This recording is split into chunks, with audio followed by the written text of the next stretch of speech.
importance and what you talked about is the citizens being able to amend the Constitution came about when, and I'm wondering how this was effective with the recent Supreme Court ruling, is I used, when the legislature passed a bad bill that said that the state board can no longer consider bad content in a book a means of rejecting the textbook for Texas schools, which feeds into all of the schools in the U.S. because we're the largest purchaser, so the publishers can hear.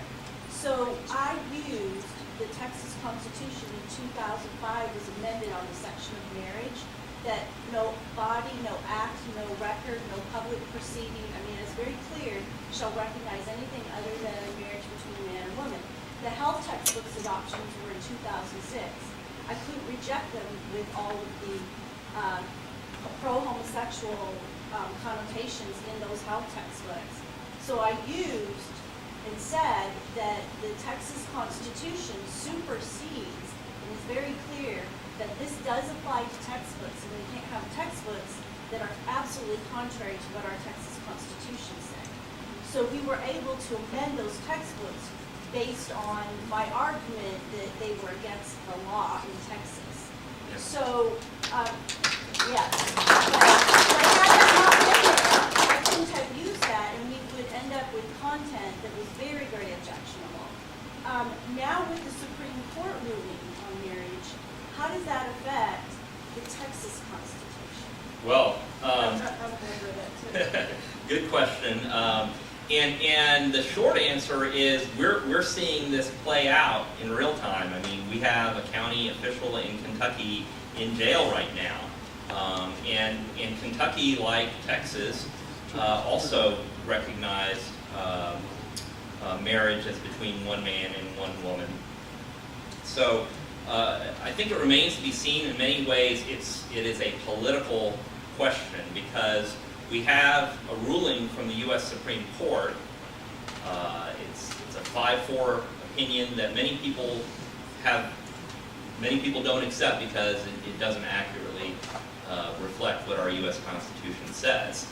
And so we have this tension between respect for the U.S. Supreme Court and its decisions, but also the frank acknowledgement that they're not superior to the U.S. Constitution, and they're not the only branch of government. We have 2 other branches of federal government that are also sworn to uphold the Constitution, and we have 50 states that are, the way that our nation is designed, we also have rights in each state. And so, and marriage is a right of the state, not of the federal government. It's not in the U.S. Constitution. that's absolutely correct. It's So been repeatedly it doesn't acknowledged. nullify what we have in Texas. Right. No, so what we have is a constitutional crisis, and we're going to be seeing playing out in every state how people react. Do people acquiesce to that decision and go and change laws in acquiescence to what the U.S. Supreme Court has done, or do people push back? Do other government officials push back?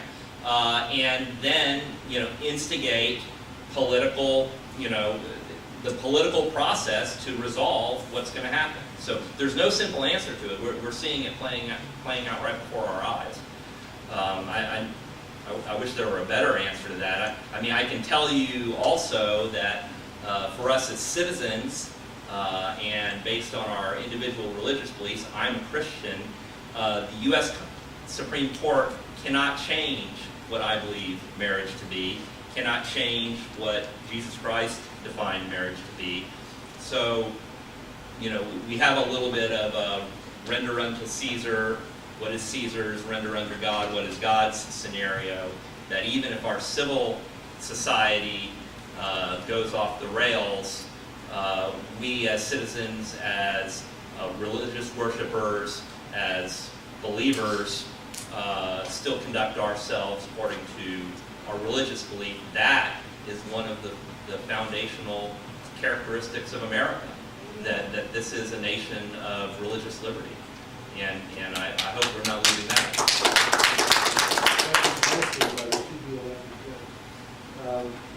Why does it even apply to the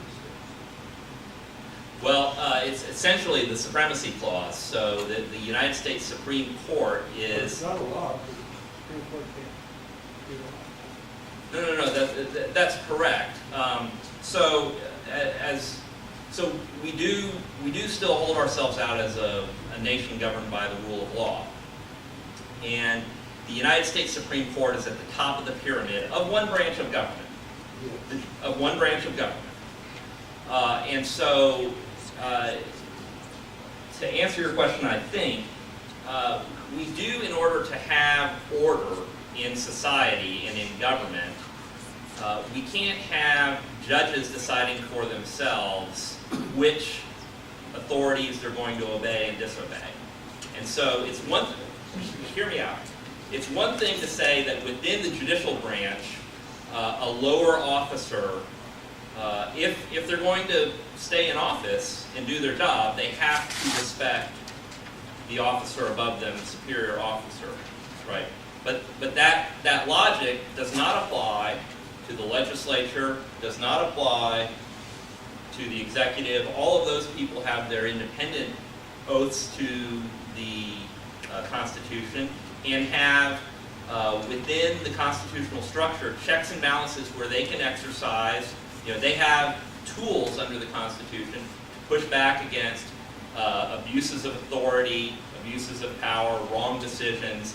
And so that's why I go back to saying it's a political problem, because the other parts of government have to decide how they're going to respond. The people, where the power is ultimately retained, have to decide how they will respond. And this is all playing out in our society right now. I guess I wasn't forced back. Well,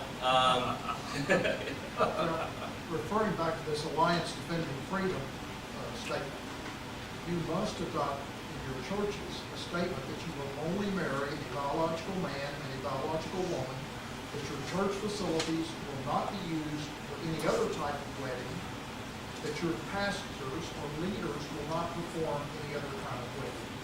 That has, before you could leave it loosey-goosey and just, not spell it out, it has to be specific now to be protected from interference. sure. Well, and I personally hold out hope that we have not completely abandoned the concept of freedom of religious worship in this country. So as bad as I think the U.S. Supreme Court's decision is, I don't think we're necessarily at the place where people are going to start telling pastors that that they have to perform same-sex marriages. And I think some of what you very helpfully shared with us are some of the things that religious communities can do to protect themselves from people coming along and saying, well, we can't tell you what to believe as a matter of religious faith, but we can tell you that you can't have this facility and discriminate. If you're going to make it available for one, you have to make it available for another. And the kinds of guidelines that he was sharing with us are things that we can do to very clearly demonstrate that a house of worship is that all of the functions, the religious worship, the marriages that take place there, the schooling that takes place there, are all part, inseparably part of what we do as religious believers, and to try to build the case if somebody comes and tries to tell us that that how we have to teach our children, what kinds of marriage ceremonies we have to permit in our religious facilities. This kind of thing is what they're trying to protect against. And I share with you the desire for a political course forward. Probably a sitting judge is not the person who's going to be not that I don't personally as a citizen share that desire with you, but as a judicial officer, I also have to uphold the integrity of the court system and the rule of law. So I'm not going to incite this room to resurrect or to revolution. Does notification apply to legal opinions or only legislative opinions?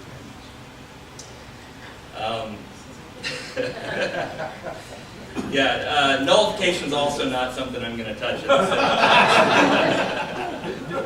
hope you'll understand. How is it that the law gets reinterpreted to be one person and one person, as opposed to throwing out the law? I mean, is it the proper role of judicial branch to say it's unconstitutional, it's thrown out, as opposed to rewriting the law? And in that case, isn't what Kim Davis did the correct path of saying, I can't issue anything because it's been thrown out? Yeah, the Kim Davis scenario, I think, is very interesting, and I think the conversation that is being had among religious believers and among conservatives about what the way to respond to this, what is the path forward, is very helpful. I think that clearly what Kim Davis is doing is within the universe of what our options are. I think there's a history of civil disobedience in this nation to fight back against unjust laws, and I think that Kim Davis is following in the footsteps of that tradition. I think that she is clearly a person who is following her religious conscience, which again is part of the tradition of this nation. And what she is doing is instigating a national conversation about where we are. It's going to instigate some kind of political response. I don't believe she's going to remain in jail until she dies, so something's going to happen. The Kentucky legislature will be forced to act. They'll either change the laws that govern her office, or they'll remove her from office, or something will happen. But if she weren't doing it, what would be happening? So, I think that there are people who, in good faith, would say, well, maybe she had other options, or maybe if it were you might do something else. You might choose to resign if you couldn't perform what people were asking you to do. I think there's a range of acceptable options, but I think what Kim Davis is doing is performing service because there's a lot of desire in this nation to not simply accept what the Supreme Court has done. There's not, it's interesting, the Supreme Court said it was applying the Constitution, but the whole idea of a rule that is elevated to a constitutional rule presupposes that there was not only majority support for that rule, but some kind of supermajority support for the rule, that we're going to enshrine this as a constitutional rule so that a temporary majority doesn't later come along and, in a fit of passion, override some important right that we've placed in the Constitution. And so when the Supreme Court, the U.S. Supreme Court, takes a rule or imposes a rule that never even had a majority of support in the nation and elevates it to that constitutional stature, just like what happened with Roe versus Wade, you are going to have an underlying, simmering discontent of people who feel that they've lost control of their government, and I think that's what we saw with Roe versus Wade, because people have not let it go, and I think we're seeing that happen now with the Obergefell decision. And we'll see how it plays out. But right now, people aren't prepared to let it go. Yes, sir. I hate to keep on this subject, but it's pretty interesting. So, as the Texas Constitution and in the Bill of Rights, Section 6, my question is this. In Texas, could the same thing happen that happened up there? I say no, because Section 6 says freedom of worship. All men have the natural and defensible right to worship Almighty God. It doesn't say that God, it says Almighty God. So Almighty God, we use His laws. And then in 32, Section 32, marriage in this state shall consist of only the union of a man and woman. Is there any way that they could, if one of our clerks, I think we have a clerk that turned it down, how could even the Texas Supreme Court challenge this? Sure. Okay, let me first say, and this is something that I need to say because I'm a sitting judge and I'm required by ethical codes. Whatever I say to this is not a promise of how I'll rule on a case. I mean, this could happen, this could come up in my court tomorrow. So, and one thing that I feel very strongly about as a judge is, even when I have a pretty strong set of beliefs about the law and what I expect would happen. Every case gets decided on the facts of that case and based on the arguments that get made. There may be facts I'm not anticipating, there may be arguments I'm not anticipating. Okay, so look, set that aside. I'm not promising how I would rule on anything. Okay, your question is, what happens if somebody does the same Kim Davis type scenario?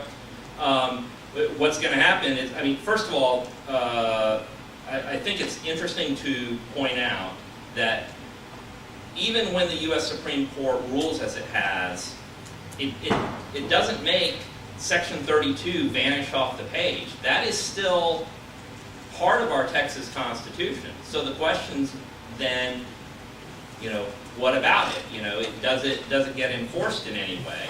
And so I would say you could imagine that a person would say, okay, I've sworn an oath to uphold the U.S. Constitution, and then here's an opinion by the U.S. Supreme Court that is contrary to the U.S. Constitution, and so I'm going to take as my guideposts the U.S. Constitution and the Texas Constitution, and I'm just going to keep on trucking. Then part of the question becomes, well, what kind of enforcement action is taken? So, is somebody suing them, or is the Attorney General after them? And then what happens? So coming back to Kim Davis, she wouldn't be in jail unless the judge decided to put her in jail. And that didn't have to happen. The people who were asking for the marriage license didn't even ask for that to happen. The judge could have said, I'm going to fine you $5 until until you do it. And so there's so many variables in this process, and as a judge, I don't decide cases before they come. I've got to see, what happens. I can, just like you, I can speculate about what people might do, but I don't know until they do it, and until the case comes to me, what's going to happen. I'll say this, our country has a strong tradition of respect for the rulings of the U.S. Supreme Court, and so I wouldn't expect that you're going to see open defiance of courts, because that's really not, I think, we have respect for the courts as institutions. I think if you're going to see something change, it's going to depend on the other political branches flexing their muscles and responding to it.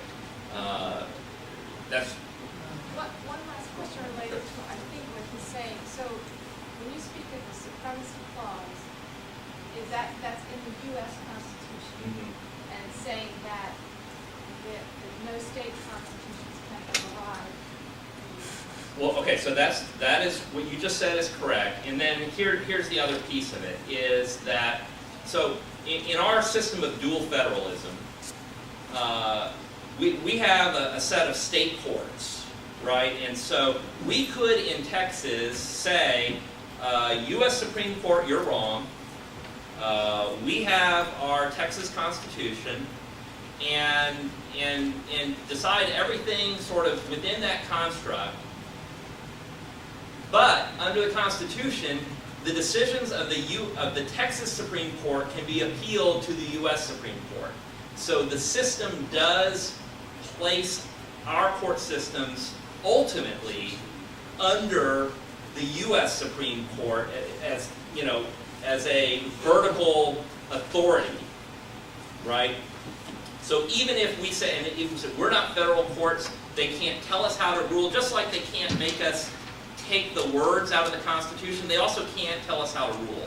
We can rule, and we could say, we defy you, that is a wrong interpretation of the U.S. Constitution, but all that has to happen is they just appeal up, and if the U.S. Supreme Court has the courage of its convictions, they just reverses. Now, there are some people who would say, well, that's exactly what we ought to do, just make them do it. Our oath is to the Constitution, not to what the Supreme Court says is the Constitution, and so bear your allegiance to the Constitution, and if If they want to do that, if that's how they're going to exercise their raw power, make them do it. But again, we have to have the cases, you know. We have to have the cases. I think it's as much as I believe that what the U.S. Supreme Court decided was wrong, I believe the solution is not going to come, you know, within the court system. It has to come from the people using the other branches of government to, you know, to express, you know, that they're not going to accept it, and they're going to have a political response to it. So the legislature could clarify in law and say, you know, something to the effect that we recognize that marriage is a state right, and that our law governs under, you know, that we're independent under state rights. That marriage is our right to codify, to firm up that language in there, and you know, put something in that protects churches and religious viewpoints. Sure. Absolutely, they could. What I'm telling you, I would anticipate though, is the ACLU or somebody would come right along, file their lawsuit, and at some point, the apex is the U.S. Supreme Court, and they're going to enforce their own ruling, which is why you have to come outside. You have to go outside the courts to affect this kind of a political change, and that would be my prediction. And let me point out, I mean, there's a whole spectrum of responses to this, one of which you probably all heard about would be for the state government to extract itself and say, oh, you know, okay, we just won't, you know, there's really nothing that requires the state government to be in the business of saying who is and is not married.